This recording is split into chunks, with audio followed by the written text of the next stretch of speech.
Coming up, how a sport won their battle against UI athletics. We'll dive into the conflict. And later, an Iowa bill is threatening the future of public schools. Welcome to DITV Now, your flash update on all the biggest headlines coming out of the Daily Iowan newsroom. I'm Isabel Tussel. And I'm Mallory Wilson. But first, let's toss it to DITV Sports Director Tiana Torjan for some breaking news. The University of Iowa is fully reinstating the women's swimming and diving program. Earlier this year, UI Athletic Director Gary Barta made the decision to cut this program and 3 others. These programs include men's swimming and diving, men's gymnastics, and men's tennis. Barta said the programs were cut because of pandemic-borne financial issues. These 4 teams still have the chance to compete one last season as Hawkeyes, but for women's swimming and diving, that was not going to cut it. We don't really take no for an answer. There are still huge efforts going on to save the programs. They're not going to give up. Olin Salen is passionate about this program and believes it will have an impact on the entire country. The thing that's kept me going is just knowing that I'm right.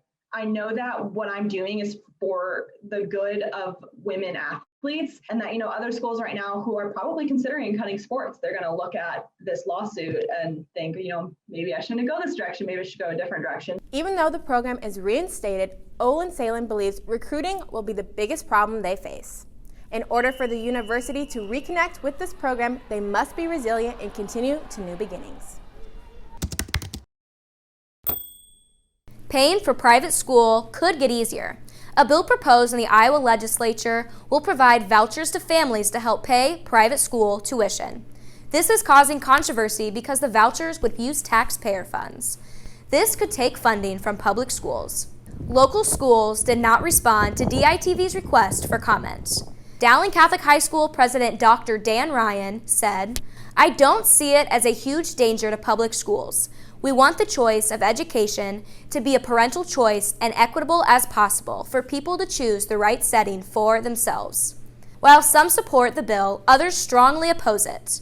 The Iowa Satanic School was formed in protest of the bill, which is called SF 159. In an email statement, the unnamed founders said, quote, "While SF 159 may help a few students attend a different school, it is harming the majority of public school students." End quote. Now families just have to wait for the Iowa Senate to vote the bill into law or kill it. You'll have to put up with those sub-zero temps for a little while longer. There's a wind chill advisory in effect until 10 a.m. today. The wind chill could get as low as -30. This morning it will be a chilly -4 degrees, and it will get up to around 7 degrees later in the day.